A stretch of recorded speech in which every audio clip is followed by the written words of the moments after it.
Salmo 119, nós vamos meditar em 2 versículos da palavra de Deus nessa noite e tomando por tema uma palavra que já trouxemos aqui há alguns anos atrás. O título é Há males que vêm para bem. Quero falar sobre isto. Há males que vêm para bem. Salmo 119, versículo de número 67, palavra bendita nos diz: antes de ser afligido, andava errado, mas agora guardo a tua palavra. Antes de ser afligido, andava errado, mas agora guardo a tua palavra.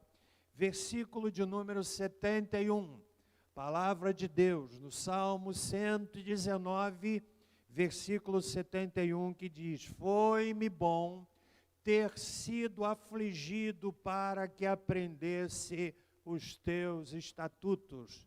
Foi-me bom ter sido afligido para que aprendesse os teus estatutos. Há males que vêm para bem.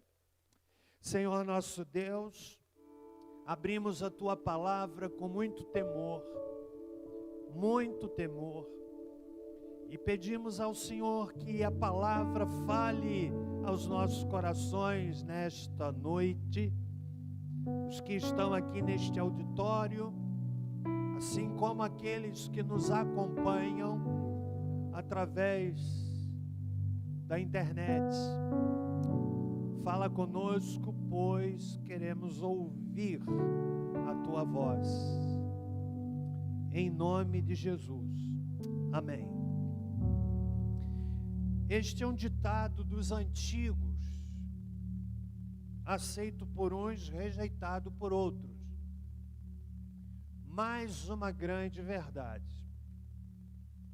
Você já deve ter ouvido dos seus pais, deve ter ouvido dos seus avós, na sua infância, na sua juventude, diante de alguma dificuldade inexplicável, você já deve ter ouvido este ditado: há males que vêm para bem.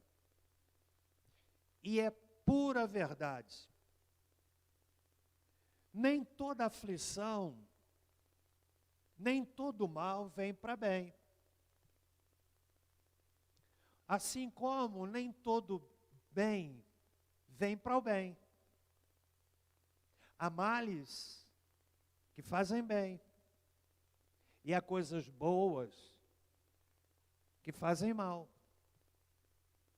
O sofrimento e a aflição se constituem em enigmas, muitas vezes inexplicáveis. Há pessoas boas e piedosas que sofrem muito. E pessoas que não são tão piedosas, às vezes até perversas, que sofrem pouco. Isto é um enigma. Alguns equívocos em relação à questão do mal, do sofrimento, que nós precisamos encarar. São equívocos. Primeiro deles, o crente não pode passar por tribulação. Não é verdade. É contra a Bíblia uma mensagem triunfalista que graça muitas vezes no meio dos crentes, através das pregações, através das suas canções, que propõem um triunfalismo que esgota a ideia bíblica de que nós enfrentaremos tribulações. Paulo, escrevendo aos Filipenses, do cárcere, ele disse: sei ter fartura, mas sei passar necessidades. E esse é um equívoco. Um equívoco sério que, além de não resolver o problema, estabelece um outro problema. Como pode ser? Eu sou crente, eu oro, eu jejuo, eu participo do dízimo, eu dou oferta de R$2, eu participo de uma célula, eu venho ao culto de oração de domingo, de segunda-feira de manhã, segunda-feira à noite, até vou comer o churrasco lá com o pessoal amanhã. Venho ao culto de oração quarta-feira de manhã, leio a minha Bíblia, participo da campanha da Bíblia manuscrita, mas eu passo tantas tribulações.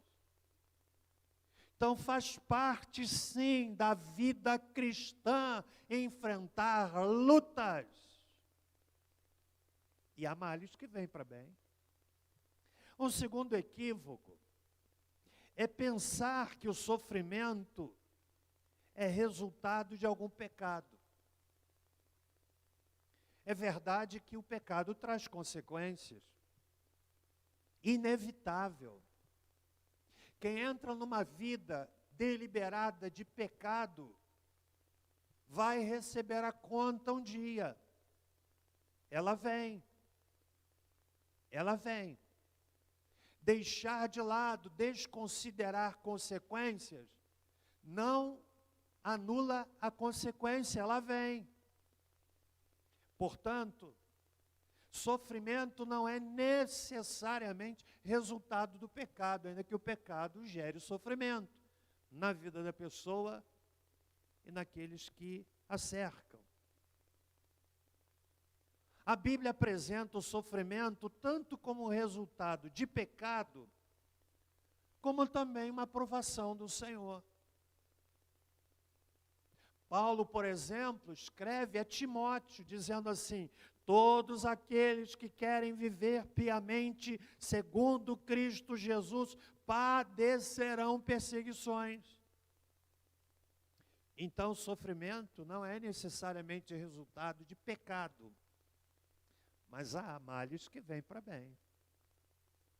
E há um terceiro equívoco, precisa ser posto na introdução desta fala, é de que o sofrimento é falta de oração e comunhão com Deus. Você precisa orar mais. Você não tem tido uma vida de oração. Está acontecendo porque você não lê a Bíblia.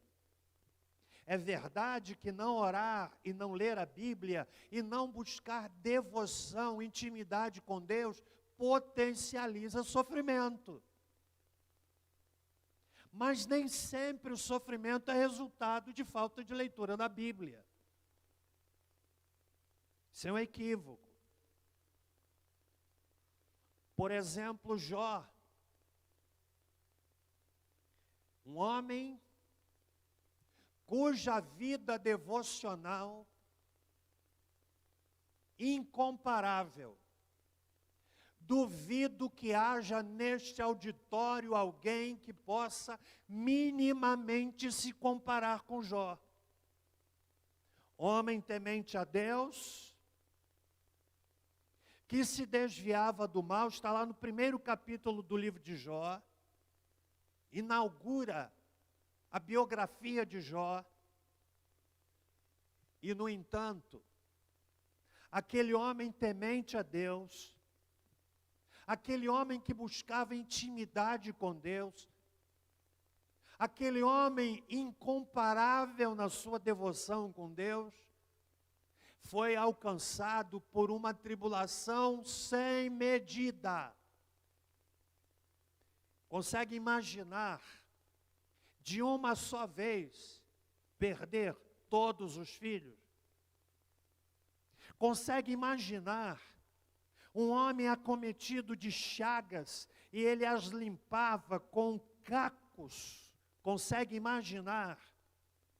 Consegue imaginar um homem que, além disso tudo, vivia um relacionamento conjugal sofrível? Não tinha uma companheira, mas uma mulher que dizia assim: amaldiçoa a Deus e morre. Como uma mulher dessa, Jó não precisava de inimigo. Mas era um homem temente a Deus. O que eu quero dizer na minha introdução é que há males que vêm para bem. E nós vamos aprender isso com o texto bíblico. O Salmo 119 é um acróstico na língua original, onde cada parte de 8 versos começa com uma das letras do alfabeto hebraico. Re, Vav, Zain, Het, Tet, Kaf, Yod, Men, Nun, Lamed, que aparecem em algumas Bíblias, são os nomes do alfabeto hebraico, porque no texto original, cada grupo de 8 versículos começa com uma das palavras, com uma das letras do alfabeto hebraico. Na verdade, o livro dos Salmos, que é o capítulo mais longo da Bíblia, constituído de 176 versículos, é um tributo de exaltação ao Senhor Deus e à sua bendita palavra. Expressões que se repetem com um tributo à palavra de Deus e ao Deus que a inspirou. Palavra estatuto, como lemos aí no versículo de número 71. Juízos, preceitos, entre outros. Quero mesmo lhe desafiar a fazer uma leitura do Salmo 119 e marcar em cada um dos versículos palavras sinônimas que elevam, que exaltam, que engrandecem e que prestam um tributo a Deus por sua bendita palavra. E aqui o salmista, nos versículos que ensejam a nossa reflexão desta noite, de forma absolutamente clara, ele nos diz: antes de ser afligido, andava errado, mas agora guardo a tua palavra, males que vem para bem. A ideia se repete no versículo 71. Foi-me bom ter sido afligido. Resultado, para que aprendesse os teus estatutos. Então há males que vêm para bem. Não há situação mais instrutiva, preste bem atenção, mais educativa, com maior capacidade de marcar a nossa vida, do que situações de aflição, de sofrimento e de dor. Na verdade, a nossa memória funciona da forma diferente como nós gostaríamos. Lembramos aquilo que nós deveríamos esquecer, mas esquecemos aquilo que deveríamos lembrar. Talvez, se dessemos oportunidade neste belíssimo auditório, se perguntássemos o que é que você lembra que mais marcou a sua vida, qual foi a experiência mais forte, mais impactante da sua vida? Talvez alguns dissessem: não, foi quando meu filho nasceu, foi o dia do meu casamento, mas com certeza alguns diriam: foi aquele dia que eu recebi a notícia da morte do meu filho. E há aqui no auditório pessoas que viveram essa experiência. Isso marca de uma forma indescritível. Porque a tribulação, ela imprime em nós marcas profundas. Há muitos que vivem presos a experiências do passado que os marcaram. E nós precisamos compreender que nem tudo relacionado ao sofrimento tem explicação. Às vezes eu estou num aconselhamento pastoral, ouvindo alguns problemas, e ouvindo, criando uma empatia, ouvindo, tentando ajudar, tentando, enquanto ouço, perceber e ouvir a voz do Espírito de Deus me direcionando para uma palavra bíblica para aquele momento, uma orientação da parte de Deus. Mas eu confesso que não são poucas as situações que eu não consigo dizer coisa alguma, porque não tem explicação. Não dá para entender. E quem é que diz que a gente tem que entender? Paulo escreve aos Romanos, num versículo extraordinário, quando ele diz assim: todas as coisas cooperam juntamente para o bem daqueles que amam a Deus. Não coopera para o bom, mas coopera para o bem. Porque nem tudo que é bom faz bem. Compreende? Eu não consigo entender. Eu não consigo entender como algumas situações de pessoas piedosas, de pessoas crentes, de pessoas tementes a Deus, na minha lógica humana, eu não consigo equacionar, eu não consigo de alguma forma, minimamente, compreender alguns dramas que alguns enfrentam. Mas quem é que disse que eu tenho que compreender? Quem é que disse que eu preciso compreender? Portanto, eu quero lhe dizer nessa noite que há males que vêm para bem. Em primeiro lugar, há males que vêm para bem e nos levam a reavaliar a nossa vida. O salmista diz no versículo de número 67, antes de ser afligido andava errado. Ou seja, a aflição provocou no salmista uma autorreflexão, uma autoavaliação. Eu andava errado antes de ser afligido. A aflição teve um efeito retroativo de reflexão. Eu andava errado, mas antes de ser afligido, era assim que eu andava. Porque, irmãos, há males que vêm para bem e nos levam a uma reavaliação da nossa vida, das nossas vidas. Compreende? Isso me leva a entender que muitas vezes alguns de nós passamos por tribulações que fazem parte do processo educativo do céu.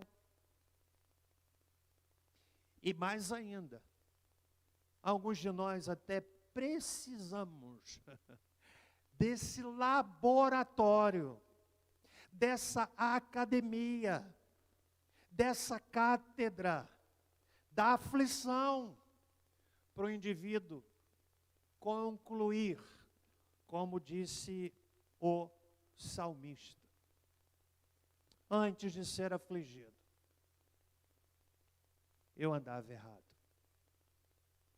Na situação do personagem bíblico, o seu depoimento é de que antes de ser afligido, ele andava de forma equivocada, isto é, a sua escala de valores antes de ser afligido, era vazio de significado para Deus e para os outros. Quantos estão assim? Quantos estão vivendo uma vida com uma escala de valores que não glorifica a Deus? Quantos crentes que me ouvem nesta noite, que não perceberam ainda que as nossas vidas precisam ser vividas para a glória de Deus, e para a glória de Deus somente. Até que vem a aflição. Aí a pessoa acorda. A pessoa acorda. É fato que a aflição leva o indivíduo a guardar a palavra, mas é bom mesmo que você guarde a palavra sem precisar da aflição. É aquela frase, né? Pessoas que são atraídas pela dor. Não tem essa história?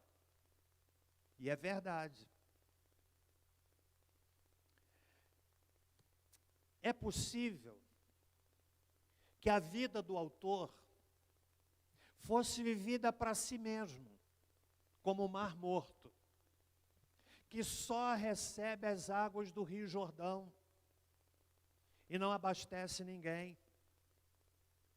É como o Rio Jordão, é como o Mar Morto que vive para si, não tem vida, por isso tem o nome de Mar Morto. Não há qualquer possibilidade de vida, porque é um mar morto, uma densidade de sal tão intensa que não há possibilidade de vida. E há pessoas que são como o mar morto. Por nos amar, Deus muitas vezes permite e até faz acontecer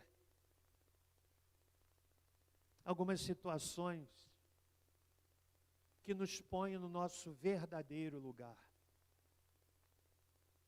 Isto é, de pessoas que precisam dele. Nós deveríamos olhar os desconfortos da vida na dimensão do que podem nos ensinar e do aprendizado que podemos ter deles. É como alguém disse, a vida é uma professora muito severa. Primeiro dá a prova, depois a lição. E ninguém passa. E ninguém passa na prova, se não aprender a lição. E se não aprendeu a lição, vai precisar de outra prova. Portanto, há males que vêm para bem e nos levam a uma reavaliação das nossas vidas.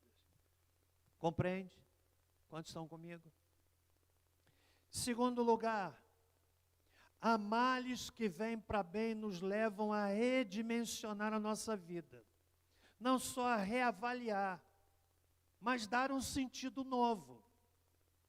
Antes de ser afligido, verso 67, diz andava errado, mas ele estabelece agora uma nova perspectiva de vida. Mas agora guardo a tua palavra. Redimensionar é ser e fazer algo diferente para melhor a partir daquilo que nós aprendemos. É o que eu vou ser a partir de agora. É transformar o aprendizado em um novo estilo de vida. Há pessoas que só redimensionam suas vidas depois de uma situação na qual a vida se tornou tão frágil. Por exemplo, eu já li de pessoas que depois de um sequestro, uma vítima, eu vi essa entrevista, depois de um sequestro, foi indagada por um repórter sobre o que mudou na sua vida após aquele fato. E aquela pessoa entrevistada disse que diante da iminente possibilidade de morte, aprendeu a valorizar mais a vida. Mal que veio para bem. E é assim com a maioria das pessoas. Alguns parecem carros velhos. Só funcionam no tranco. Um tranco provocado por uma falência econômica. Um tranco provocado por um diagnóstico aterrador, assustador. Um tranco provocado pela descoberta de que um filho tão amado, depois de um processo de mudança de comportamento, descobre-se escravizado pelas drogas. Aí vem um tranco. Situações que mostram a nossa vulnerabilidade e impotência. Cito Max Lucado, autor que gosto de ler. Tratando desse assunto, ele diz o seguinte, abre aspas: Deus faz de tudo para chamar nossa atenção. Se não o ouvimos na tranquilidade e serenidade de uma noite calma, certamente o ouviremos em meio a um trovão, uma tempestade que nos assole. E é verdade. Há males que vêm para bem. Será que você está vivendo uma situação que tem lhe causado perplexidade, indagações, milhares de perguntas e zero de resposta? Que lhe tem deixado perplexo? Que lhe tem feito dizer e pensar: o que é que eu vou fazer? Há males que vêm para bem. Nessa noite, queira Deus, que essa reflexão provoque em cada um de nós a resposta, a decisão que o salmista externa no texto. Nos versículos 67, 71. Antes de ser afligido andava errado, mas agora guardo a tua palavra. Foi-me bom. Olha só, foi-me bom ter sido afligido, para que aprendesse os teus estatutos. Comigo até aqui? Terceiro lugar, há males que vêm para bem e nos ensinam verdades profundas e permanentes. No verso 71, o salmista dá esse toque didático para a aflição, para que aprendesse os teus estatutos. A aflição é didática. O salmista expressou a sua alegria em face da aflição por entender que ela produziu algo de bom. Enquanto estamos no meio da tempestade, nossa mente se enche de interrogações. Talvez você esteja aqui no meio de uma tempestade. O mar bravio, as ondas se levantando. E você dizendo: o que é que eu faço? O que é que eu faço? O que é que eu faço?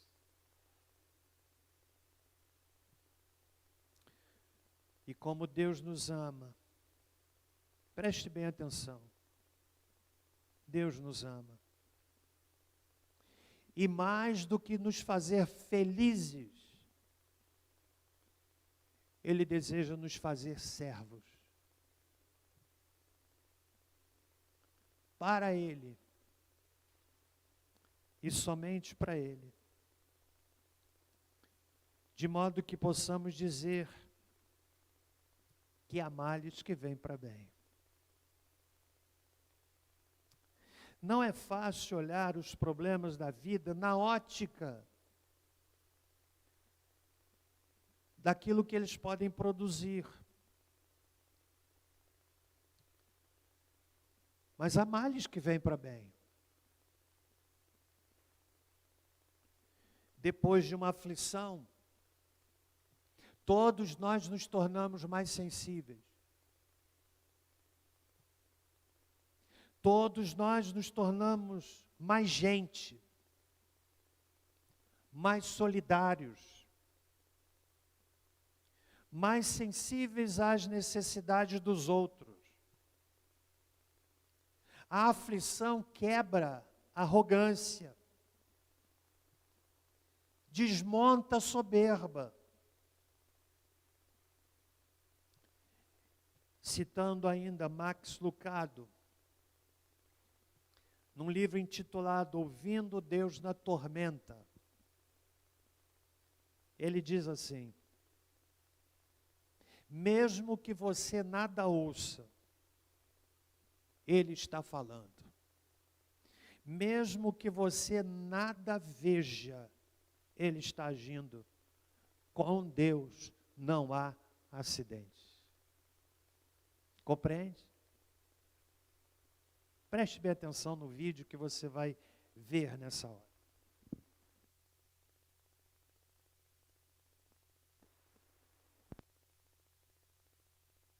Oi. Depois de enrolar muita gente, eu decidi contar o meu testemunho resumidamente. E pra quem não sabe, eu me tornei paraplégica há um pouco mais de 2 anos. E essa sou eu. Há 2 anos atrás, eu era uma menina normal. Essa era eu, ratinha de academia. E na minha cabeça, eu tava no auge da minha vida, porque eu tava emagrecendo, eu tava me tornando amiga de pessoas que eu sempre tive vontade de conhecer. Comecei a fazer coisas diferentes do que era pregado dentro da minha casa. Porque eu nasci numa família cristã, com princípios cristãos. Meu pai era pastor, né, de pastores. Enfim, eu fui ensinada no caminho de Deus. Mas por tais motivos eu não tive aquele interesse de me aproximar de Jesus. Porque o Jesus que me apresentaram era um Jesus de religião. Você não pode isso, você não pode aquilo. Enfim, aparentemente eu estava muito bem. As pessoas achavam que a minha vida era perfeita, mas não era. Até que começou a pandemia e a quarentena. E aí chegou o tão infeliz e inesperado dia. Para quem quiser saber mais, é só ler essa matéria. Então sim, meu pai surtou dentro de casa e decidiu que ia matar todo mundo. Minha mãe foi alvejada 3 vezes e eu fui alvejada uma única vez. Mas aquilo foi o suficiente para tirar minha vida. Mas eu tô viva hoje por realmente um milagre. O tiro passou pelos meus 2 pulmões e passou pela minha medula. O que na mesma hora eu senti o meu corpo adormecendo e pesando 4 vezes mais. E cada vez mais eu ia perdendo sangue e perdendo o ar que tinha dentro dos meus pulmões. E após o meu pai atirar em mim, eu assisti o suicídio dele. E sinceramente eu tinha certeza de que eu ia morrer. Mas eu sobrevivi. Cheguei com 15 de batimento cardíaco no hospital. Tinha perdido muito sangue, peguei Covid com os meus 2 pulmões abertos. Enfim, passei 2 meses internada e nesses 2 meses eu peguei muitas doenças. E depois que eu cheguei em casa, eu tive que passar 1 ano acamada. Não podia me sentar pra nada. E eu achava que a dor física ela era muito maior do que a psicológica. Mas o fato de meu pai ter ido embora e eu ter tido uma ausência de carinho de uma figura paterna, e o fato dele ter levado com ele a minha mobilidade me doía muito mais. Até porque a medicina falou que é impossível eu voltar a andar. É impossível. Mas Jesus prometeu reverter essa situação, então, besteira. E por muito tempo eu me perguntei por que aquilo tudo tinha acontecido comigo. Eu não sabia o que eu tinha feito para merecer tudo aquilo. Até que depois de muito tempo do silêncio de Deus, Ele me respondeu. E Ele firmou no meu coração de que aquilo tudo ia passar, que aquele processo ele era doloroso, mas ele não era infinito. De que Deus ele estava comigo, ele estava vendo as minhas dores. e de que se eu suportasse todo aquele processo eu receberia algo muito maior lá na frente. Toda dor ela é passageira e que de alguma forma eu vou sair ganhando também. Ai, Anne, mas e se Jesus não te curar? Aí eu vou pro céu. Porque, sinceramente, eu preferiria passar por essa situação que eu passei milhões e milhões de vezes e ter conhecido a Jesus do que não ter acontecido nada disso e eu ter continuado vazia do jeito que eu era. Mas Jesus, ele me alcançou dentro do meu quarto enquanto eu estava sozinha e em grande desespero. Ele me abraçou e ele me chamou de filha e disse que ele não era igual ao meu pai. Prometeu cuidar de mim independente de todas as coisas. Então, o que eu tenho aprendido com Jesus esses últimos anos é de que todas as coisas cooperam para o bem daqueles que amam a Deus. É isso que aconteceu na minha vida, eu tenho certeza que não foi em vão. Tem um grande propósito, um grande objetivo a ser chegado e a ser vivido também. E essa dor que eu tô sentindo hoje, a dor que eu sentia um dia, ela passou. E ela vai passar por inteiro, porque eu sei que Jesus vai me curar de dentro pra fora. Então essa situação que chegou na tua vida, ela não veio por engano. Não veio pra tua morte, não veio pra tua derrota e muito menos pra tua tristeza. Mas ela veio para que Deus fosse glorificado através da sua vida, através dessa situação que você passou. Existe uma frase que eu carrego até hoje na minha vida que é: das minhas feridas, das minhas cicatrizes saíram cura para as outras pessoas. Então se permita sentir essa dor que você sente hoje, porque ela vai ser muito importante para a pessoa que você vai se tornar futuramente. E pode ter toda certeza que ela vai passar. E tenha mais certeza ainda de que Jesus vai transformar a sua vida por completo. Ele vai cumprir o que ele prometeu para ti. Só mais uma coisa: perdoe as pessoas que lhe feriram. Sinceramente, eu nunca recebi amor do meu pai. Nunca. E ele me deixou nessa situação que eu tô. Mas eu juro pra vocês que se eu pudesse ter uma última chance, eu correria, eu daria um abraço apertado ao meu pai e eu falaria o quanto eu amo. E eu falaria: eu te perdoo, papai, em nome de Jesus. Quem sou eu pra não perdoar alguém? Mas enfim, resumidamente, é isso a minha história. E eu espero que vocês me acompanhem até o fim dos tempos. Aguardem a minha cura, ela vai chegar um dia.